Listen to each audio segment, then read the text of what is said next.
મારા અહીં આવવામાં મોડું થયું, 11 સવા 11 આવ્યો. પાંડુરંગ દાદાના સ્વાધ્યાય પરિવારવાળા હતા અમારે અહીંયા ઘરે. આજુબાજુવાળા બધાને 25-30 જણા હતા. ગઈકાલે કહી ગયા હતા કે 9:30 આવી તો કાંઈ વાંધો નથી. કીધું આવો. એ કે અમારે પોણી કલાકનું હોય. કાંઈ વાંધો નહીં. ગીતાના જ્ઞાન ઉપર બધું બોયલાને સમજાઈ ગયું કે પરમાત્માને ત્રિકાળ સંધ્યા દ્વારા 3 ટાઈમ યાદ કરવા જોઈએ. એ તમને હુવાડે છે, જગાડે છે.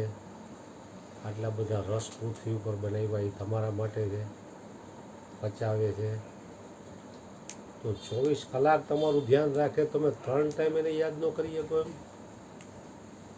એવી બધી બાબતો ઉપર એને ઘણું થઈ ગયું. બહુ સારું હતું. એટલે ગીતાનું જ્ઞાન તો એટલું બધું સર્વશ્રેષ્ઠ છે કે એનું જેટલું વર્ણન કરીએ એટલું ઓછું છે. સર્વશ્રેષ્ઠ ગ્રંથ છે. એમાંથી भक्ति वाले को भक्ति मिल जाती है, कर्म वाले को कर्म मिलता है, ज्ञान वाले को ज्ञान योग मिलता है. જેનું જેટલી જેટલી ક્ષમતા, પાત્રતા, યોગ્યતા એટલું એટલું પ્રાપ્ત કરી શકે એમાંથી. એટલે ગીતાનું જ્ઞાન છે એ સર્વશ્રેષ્ઠ છે. પણ આ જીવને કોણ જાણે શું છે કે જે સહજ છે, સરળ છે એ નથી કરવું. જે પોતાના હાથની વાત નથી એમાં પૂછે મરે. પોતાના હાથની જે વાત છે એ નથી કરતો. આજે આદિ અનાદિથી આ ભૂલ કરતો આવે. ગીતામાં એક શ્લોકમાં કીધું, યજ્ઞા નામ જપ યજ્ઞો અસ્મિ. હે અર્જુન, તમામ યજ્ઞોમાં જપ યજ્ઞ હું છું. તો પ્લેનમાં બધા મુસાફરી ન કરી શકે, 4 વ્હીલમાં બધા બેસી ન શકે. કૂતરા કોઈ ભાગશાળી હોય બેઠા હોય વાત અલગ છે. પણ બધા માટે શક્ય નથી.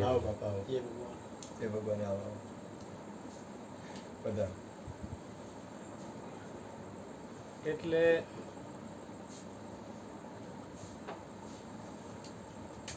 જપ યજ્ઞ છે એ ધનવાનથી ધનવાન વ્યક્તિ પણ કરી શકે ને નિર્ધનથી નિર્ધન વ્યક્તિ પણ કરી શકે. જેવી રીતે ભિખારી હોય, કાંઈ ન હોય તો એ ફૂટપાથી ઉપર બેઠા બેઠા પણ હરિનામ જપ કરી શકે. પણ ગાયત્રી યજ્ઞ કરવો હોય, રાજસુ યજ્ઞ કરવો હોય, નવચંડી યજ્ઞ કરવો હોય તો એમાં બ્રાહ્મણોને બોલાવવા પડે, દક્ષિણા દેવી પડે, બધી જાતના ફ્રૂટ લેવા પડે, યજ્ઞ કુંડમાં હોમવા માટેની સામગ્રી લેવી પડે, હગાવાલાને ભેગા કરીને જમાડવા પડે, ભેટ સોગાદ દેવી પડે, થાય થાય. પણ આ વસ્તુ તો હાવ ગમે તે વ્યક્તિ કરી શકે. છતાંય આ જીવ છે ને, જે પોતાના હાથની વાત છે, સહજ છે, સરળ છે, એ નથી કરતો.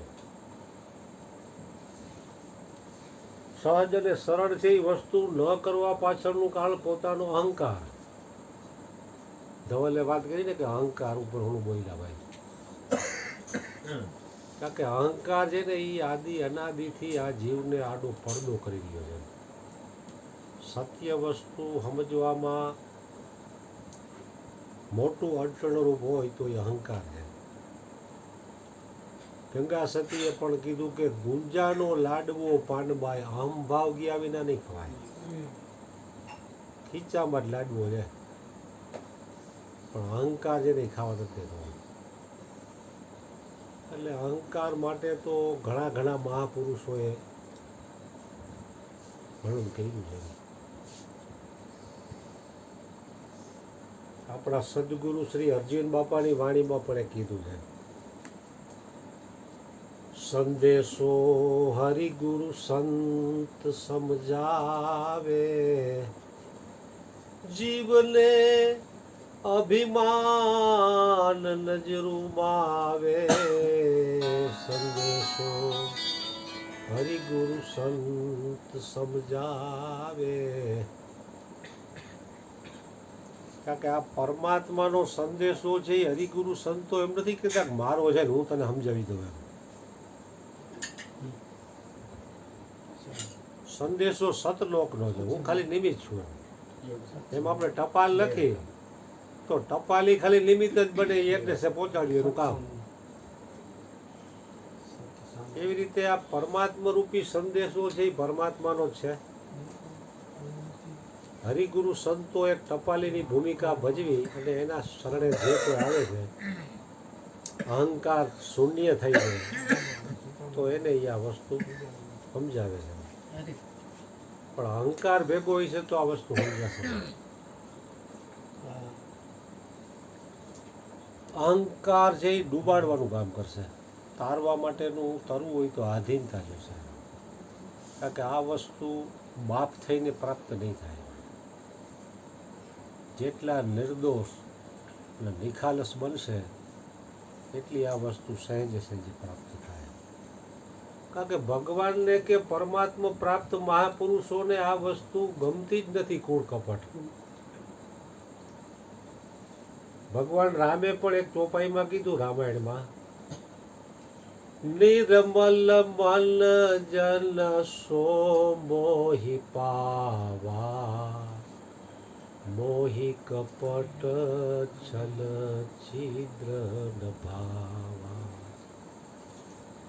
ભગવાન રામ કહે છે કે સબરી માતા નિર્મલ મનનો માણસ મને ગમે છે, મને કપટ અને છલ છિદ્ર નથી ગમતા. કારણ કે નિર્મળતા હોય તો પરમાત્મા હૃદયમાં પ્રગટ જ છે, બિરાજમાન જ છે. આડી ત્રાટી કપટકી તબલગ દિશત નાય. કારણ કે કપટ છે ને એ જ આડો પડદો કરે. પરમાત્મા તો હરેક જગ્યાએ વ્યાપક છે, તો એના માટે ક્યાં મહેનત કરવાની રહે. એક જગ્યાએ એક વસ્તુ હોય અને એક જગ્યાએ ન હોય તો તમારે પુરુષાર્થ કરવો પડે, ત્યાં જવું પડે. દિલ્હીમાં માની લો તાજમહેલ તમારે જોવો હોય તો આજ તોડામણા કરીને જવું પડે.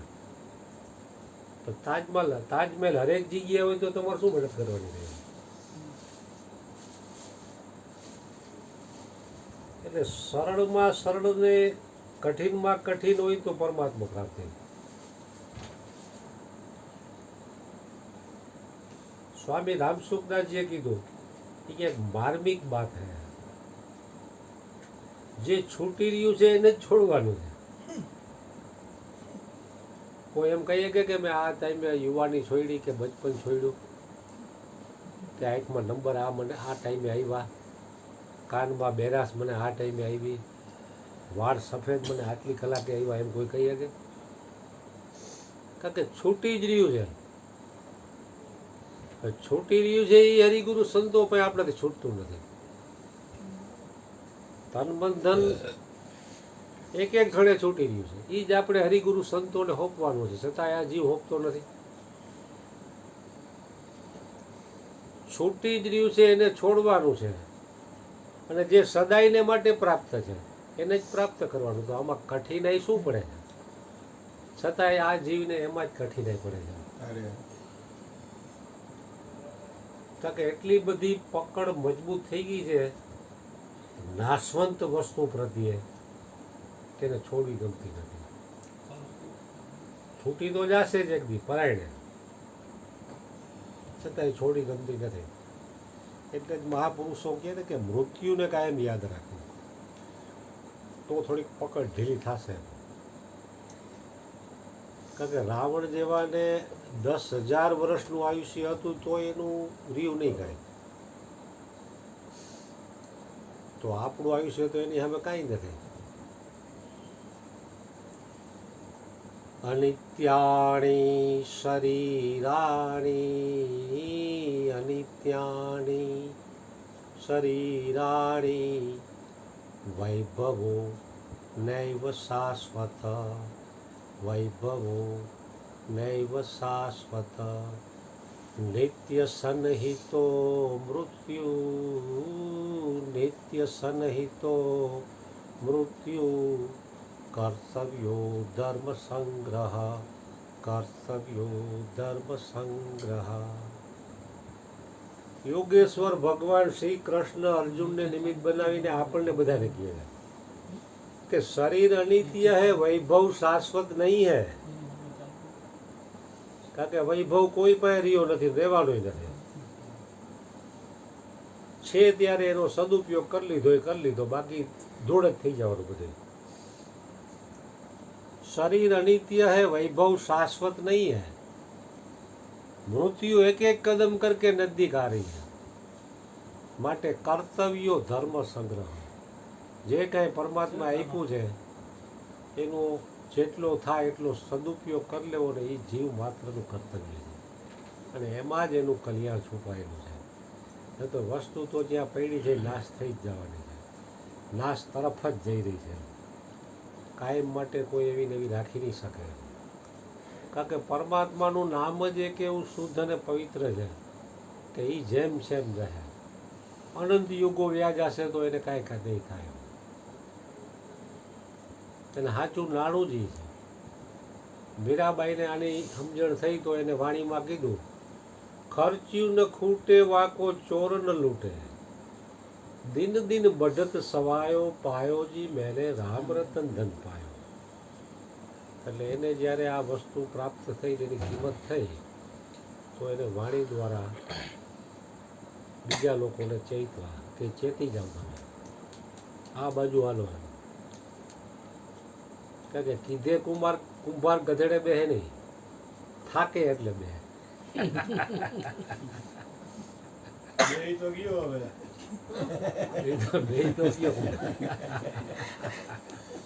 હા ગોગાભાઈ, હા થાકે એટલે બે. તમે જોજો માણસ બધી રીતે બધે જવા નાખી લે, પણ ક્યાંય નહીં મેળ પડે ને પછી સદગુરુના શરણમાં આવશે, પરબારો નહીં આવે. ફિરત ફિરત પ્રભુ આયો,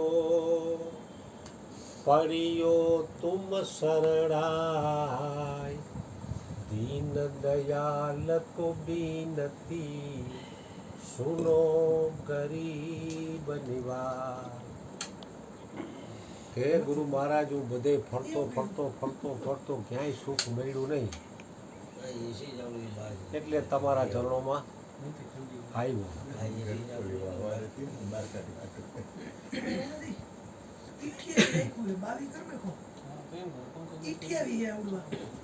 રિમોટ જો બેઠું ઉપર. અરે અરે ગોરધનભાઈ તમારે કબાટ ઉપર પડ્યું. ફિરત ફિરત પ્રભુ આયો, બધે ફર્યો પણ ક્યાંય સુખ મળ્યું નહીં. બાવી કરી છોડ નાખે, કરી નાખ, છોડ. ફોડ કરી નાખે. બરાબર. અત્યારે તો એસી નું સુખ મળે ને તો બે એમ છે. નગર એ શરીર રહ્યું ને એમ કે ઊભો થઈ ગયા. હવે આમાં નથી રેવાય એમ. ફિરત ફિરત સુખ ના હોય તો અત્યારે એસી થી સુખ હોય. કારણ કે સાચું સુખ નથી મળ્યું એટલે ખરાબ નાશવંત સુખમાં આસક્તિ છે. બાકી સાચું સુખ મળી જાય તો પછી એને કાંઈ ગમે ત્યાં ફૂટપારી ઉપર કે ગમે એવા ધોમધકતા તાપમાં બેઠો હોય તો એ સુખી જાય. સાચા સુખની ઝલક નથી મળી એટલે એ બહારના સુખ સુવિધામાં રાચે છે કોઈ પણ છે. સંતુષ્ટ સતતમ યોગી યત આત્મન દઢ નિશ્ચયા. કારણ કે યોગી રહ્યો ને એ કોઈ પણ પ્રકારના ભોગ વિના સતત સંતુષ્ટ છે. અને ભોગી તમામ પ્રકારના ભોગ હોવા છતાં દુઃખી. એકાંતમાં રહેવાવાળા ચક્રવર્તી સમ્રાટને પણ જે સુખ પ્રાપ્ત થતું નથી એ યોગીઓ માટે સહજ ચીજ.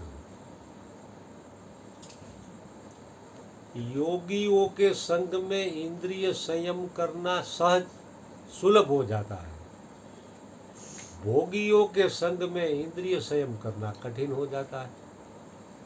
आई તમે 3, 4, 5 કલાક બેહો તો તમને કાંઈ સાંભળે નહીં, તો ઘરે બેસજો જી, ચા જોહે, બીડી જોહે, તમાકુ જોહે, ફાકી ખાતું હોય તો ફાકી જોહે, ફોન એટલા કરશે, ટીવીની ચેનલો એટલું જોહે. ઘરે નથી થતું એટલે તો અહીંયા માણા ટોચાવા આવે. નહીં તો નો માણા ઘરે બેઠા સત્સંગ કરીએ. કારણ કે ઘરે એ મેલું વાતાવરણ નથી, ડિસ્ટર્બ વાળું વાતાવરણ છે, વિષયી વાતાવરણ છે. અને અહીંયા કોઈ પણ પ્રકારના વિષયો નથી, નીરવ શાંતિ. ખાલી કોઈ કાંઈ બોલે નહીં ને એમનો માણસ બેહે ને તો એને અંદરથી આનંદના ફુવારા ઉડે. કારણ કે વાતાવરણ વિષયથી ઉપર ઉઠેલું વાતાવરણ છે. એટલે વિષયથી જેટલો જેટલો આ જીવ ઉપર ઉઠશે એટલો એટલો સુખી. તો વિષયોના સુખ એવા છે ને કીચડ જેવા, જેમ બહાર નીકળવાની કોશિશ કરે એમ પોતાના વજનથી જ કૂદતો જાય અંદર. બહાર નીકળવું કઠિન. એ તો આવા મહાપુરુષો જે વિષયોના સુખથી ઉપર ઉઠેલા છે અને બહાર નીકળેલા છે, એ બીજાને બાવડું પકડી અને બહાર ખેંચી શકે. એટલે વાતો તો ઘણી બધી છે. રોજ રોજ ગુરુ મહારાજ નવી નવી વાતો લઈને આવે છે. એટલે સદગુરુ મહારાજને હૃદયથી પ્રાર્થના કરી કે અમે વિષયોના સુખથી ઉપર ઉઠી અને તમે જે અમને અખંડ સુખ આપ્યું છે એમાં જ અમે નિત્ય રમણ કરી, એવી અમારી ઉપર કરુણા કૃપા કરો. સતગુરુ મહારાજ.